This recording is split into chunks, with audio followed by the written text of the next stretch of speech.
In the entertainment industry, where spotlights are always designed to obscure every hidden corner, there are moments when silence itself becomes more terrifying than any accusation. When fragmented stories begin to be pieced together, when familiar names appear sequentially in the same chain of suspicion, the public no longer sees only the aura of fame but begins to feel the chill behind it.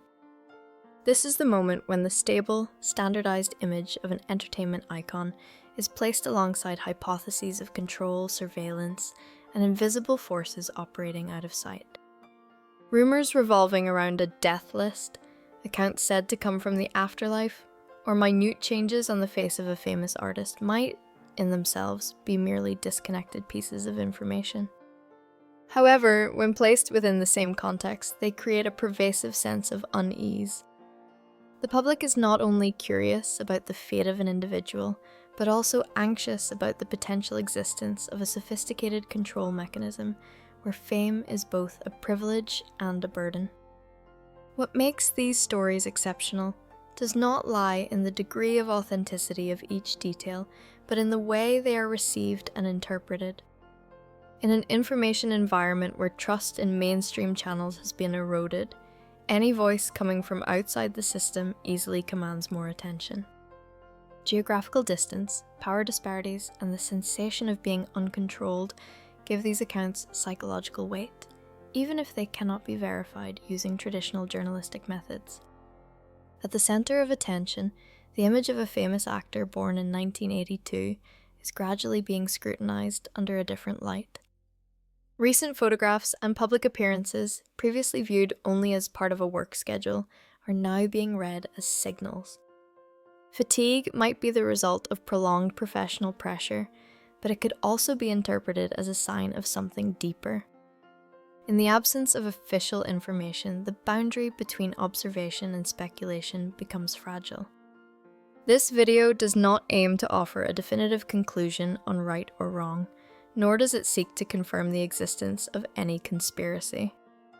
Our goal is to peel back each layer of information to understand how a crisis of perception is formed and spread in the digital age, from stories originating outside borders to the chain reaction of social media, and finally, the psychological impact on those living amidst the stage lights. For behind every controversial story lies not only the fate of an artist, but a larger question about how modern society faces uncertainty.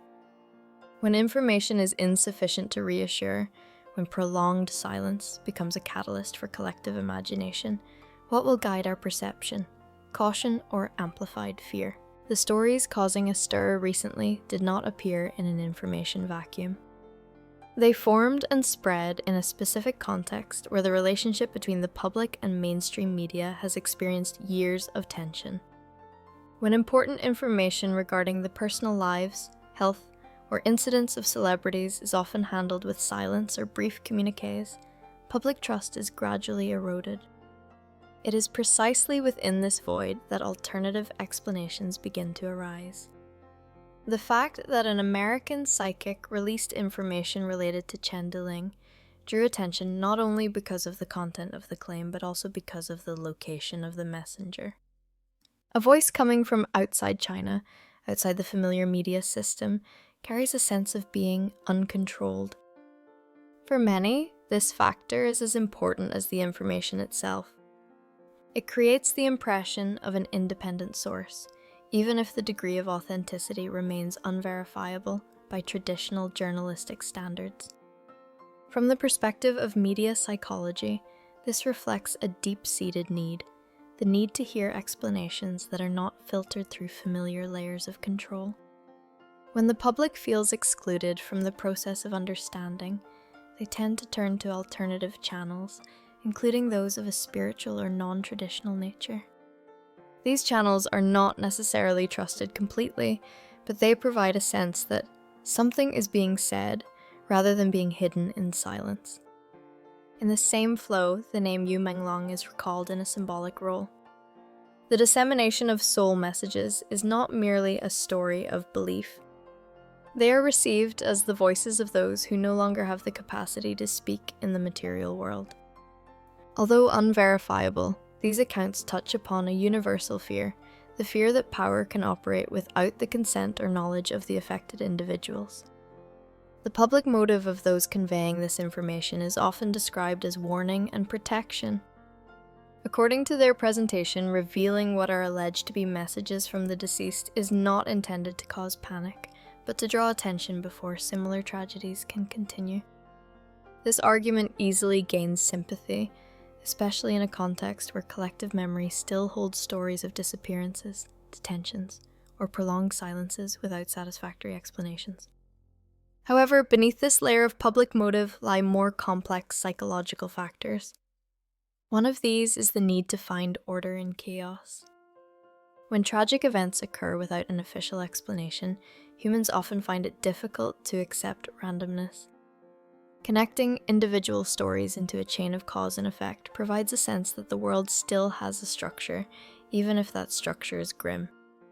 Fearing an invisible system with internal logic is sometimes more tolerable than facing total uncertainty.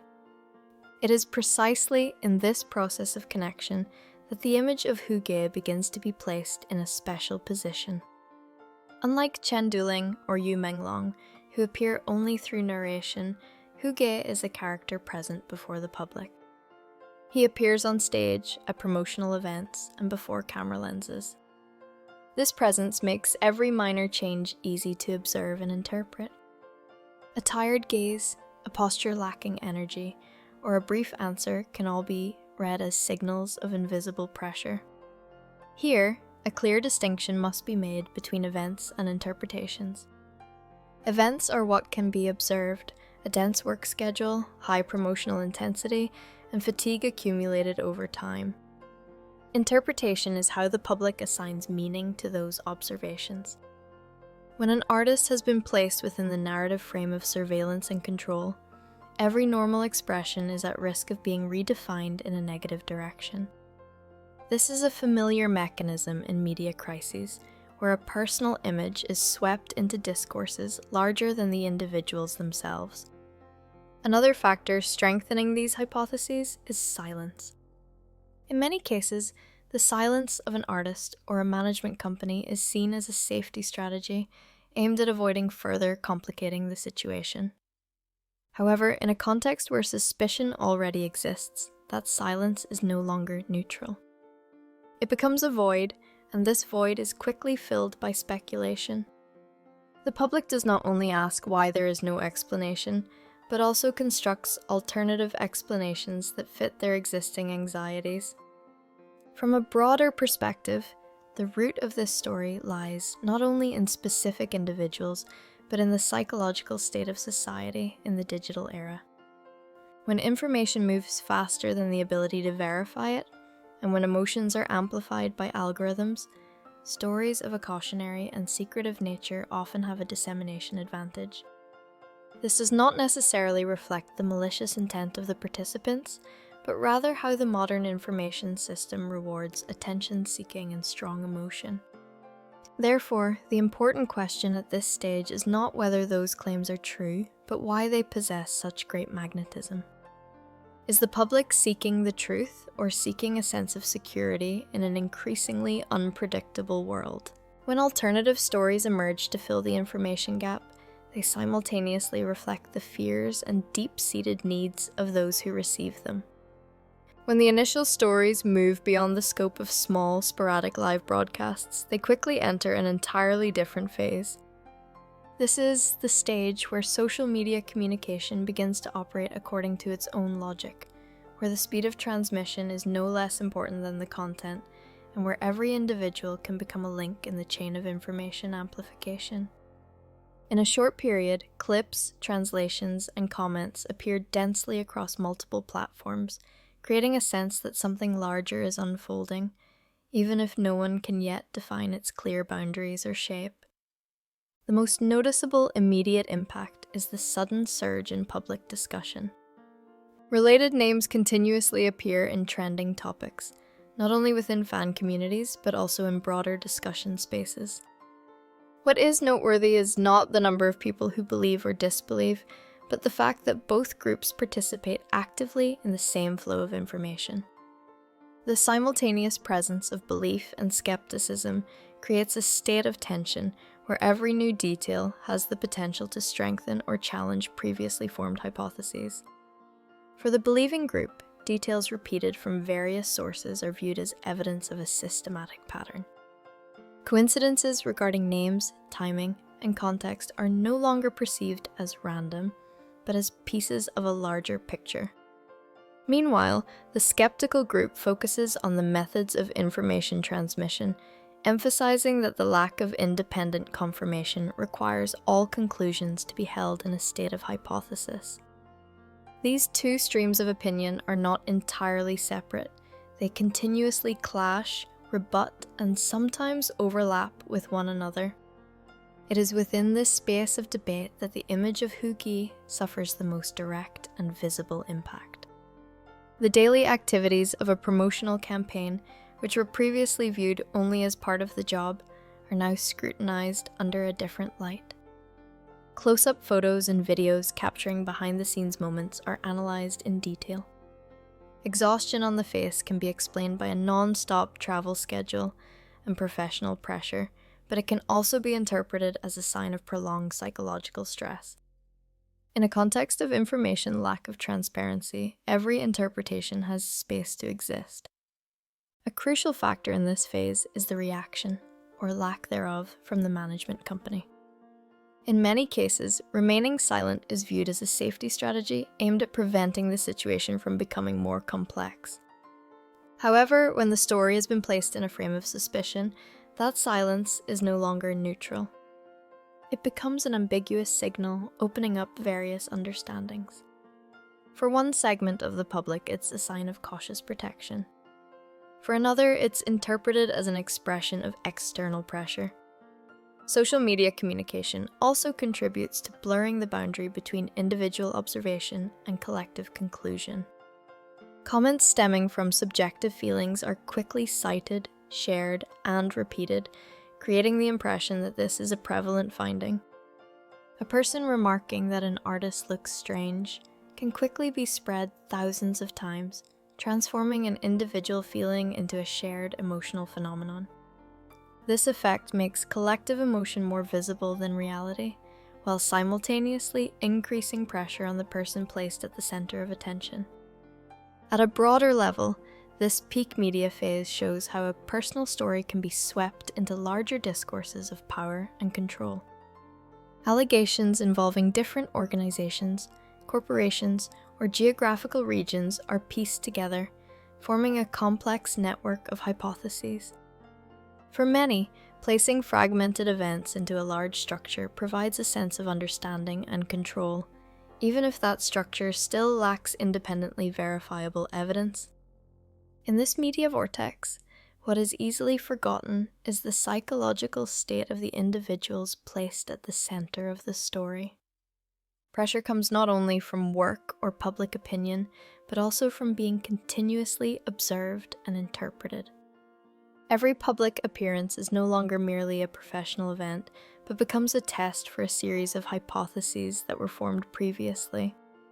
Fatigue, therefore, is not just physical, but also mental, as individuals must exist in a space where every expression can be assigned meanings beyond their control. This phase also reflects an important reality of the digital environment. Online platforms tend to reward shocking content that stimulates emotion and retains viewers. Stories told with a structure of revelations, warnings, and secrets often spread faster than cautious analyses. This does not mean everyone involved has bad motives, but it shows how the system amplifies certain types of information, regardless of their level of verification. When a story reaches the peak of attention, it begins to move beyond the control of any individual or organization. The media, the public, and algorithms together participate in the process of interpretation, causing the story to develop according to its own momentum. Every new detail, however small, can become a catalyst for the next wave of discussion. In this context, truth is no longer a fixed point, but becomes a space of debate where emotion and reason continuously struggle. The media climax, therefore, is not only the time of the greatest attention, but also the moment when the story begins to reveal deep-seated consequences. It shows the power and, simultaneously, the fragility of collective perception in the digital age, where the boundaries between information, speculation, and emotion can be erased in just one dissemination cycle. When the story enters its climax, the change does not lie in the appearance of further shocking information, but in the way collective perception gradually shifts. Initial suspicions, previously viewed as fragmented hypotheses, begin to be received as a permanent state. In many online discussions, being surveilled or having speech and movement restricted is no longer posed as a question, but mentioned as a self-evident fact. It is at this precise moment that the boundary between reasonable concern and contagious fear becomes thinner than ever. The darkest moment of the story does not come from a specific event, but from prolonged psychological pressure. When an individual is placed at the center of suspicion, the weight lies not only in the possibility of tangible threats, but in the sensation of being surrounded by scrutinizing eyes. Every public appearance becomes an ordeal, where every small gesture risks being interpreted negatively. In those circumstances, fatigue does not need a major incident to manifest. It accumulates silently through each day, each time it is read as a signal. And silence, which was already a controversial factor before, becomes even heavier at this stage. It is no longer merely a strategic choice between speaking and not speaking, but is interpreted as a passive state. Every day without an official response opens up a new void for speculation. These voids overlap, creating a wall of ambiguity where the public finds it difficult to distinguish between necessary protection and signs of pressure beyond control. The peak of the crisis of perception appears when fragments from many different fields begin to be placed side by side. Stories from the entertainment industry, healthcare, biological research, or distant geographical regions are linked by a common thread called power. Although there is no verified evidence to prove the existence of a comprehensive system, this connection gives many the feeling that they are seeing the big picture. In social psychology, this is the moment when humans move from a state of doubt to a state of believing they have understood. However, precisely at this climax, signs of enlightenment also appear. Some voices begin to call for caution, emphasizing that seeing a pattern does not equate to that pattern existing as we imagine it. They question the self-reinforcing nature of hypotheses, where every new detail is interpreted to fit a pre-existing narrative. These viewpoints do not aim to deny public anxiety, but to re-establish a necessary distance between emotion and analysis. Enlightenment does not come in the form of a final solution or an official communiqué. Instead, it appears as a realization that not every information gap can or needs to be filled immediately. In the digital age, where information moves faster than the verification capability, accepting uncertainty is sometimes the only choice to avoid being swept into a vortex of inference. This does not diminish the value of the questions raised, but reminds us that each question needs to be kept in an open state until there is sufficient data. At a societal level, this phase reflects a deeper tension between the need to know and the capacity to know. When the public feels they do not have full access to information, they will build their own explanatory systems. These systems, despite lacking a verifiable basis, still hold powerful influence because they satisfy the psychological need for meaning and order. In that context, the spread of fear is not necessarily the result of malice, but the consequence of a prolonged void. Notably, in the Enlightenment stage, a segment of the public begins to shift questions from the individual to the structure. Instead of focusing only on the fate of an artist or the authenticity of a claim, they begin to wonder about the role of the media, of digital platforms, and of themselves in amplifying the story. This awareness opens the possibility of self-reflection, where the public is not just a recipient, but an active participant in the process of forming collective perception. Ultimately, what remains after the climax is not a definitive conclusion, but a lingering question. That question points not only toward the specific names mentioned, but toward how modern society reacts to uncertainty. When fear and curiosity coexist, what will shape the collective perception? Caution built on analysis, or stories nurtured by collective emotion? The climax and enlightenment stages, therefore, do not close the story, but lay the foundation for the conclusion. They show that a crisis of perception is not only a product of non-transparent information, but also a test of the judgment and empathy of an entire society living in a continuous flow of information. When the shadow of suspicion gradually envelops the most familiar names, what remains is not just the obsession with the death list or accounts from the afterlife. What emerges more clearly is the fracture in public trust toward what they once viewed as stable. Artists standing in the radiance, long perceived as symbols of success and standards, now appear in an entirely different role. Human beings vulnerable to the invisible pressure of collective attention. Huga, Menglong, or Chenduling in this picture are not just specific individuals. They become pieces for the public to project deeper anxieties about power, control, and silence. The radiance, once viewed as the highest reward of fame, begins to be questioned. Is it glory, or is it a cage built of expectations, compromises, and things that cannot be said? This story has no clear final page, and perhaps that very unfinished nature is the most thought-provoking warning. In the digital age, where every image can be magnified and every information gap can be filled with speculation, fame carries a price that is increasingly difficult to measure. It is not just work pressure or public scrutiny, but the feeling of being placed at the center of interpretations beyond individual control. The lesson etched into our hearts from this story does not lie in determining who is right or who is wrong. It lies in how we, as a community, react to uncertainty. When information is insufficient to reassure, we tend to seek alternative stories to provide a sense of order. But it is precisely in that process that the boundary between concern and intrusion, between curiosity and responsibility, becomes thinner than ever. Truth, in situations such as these, not only needs to be sought, but needs to be approached with a sharp intellect and a compassionate heart. Raising questions is necessary, but keeping those questions in an open state without rushing to conclusions is equally important. For every hypothesis spread not only affects collective perception, but also has a direct impact on the human beings living behind the title of artist.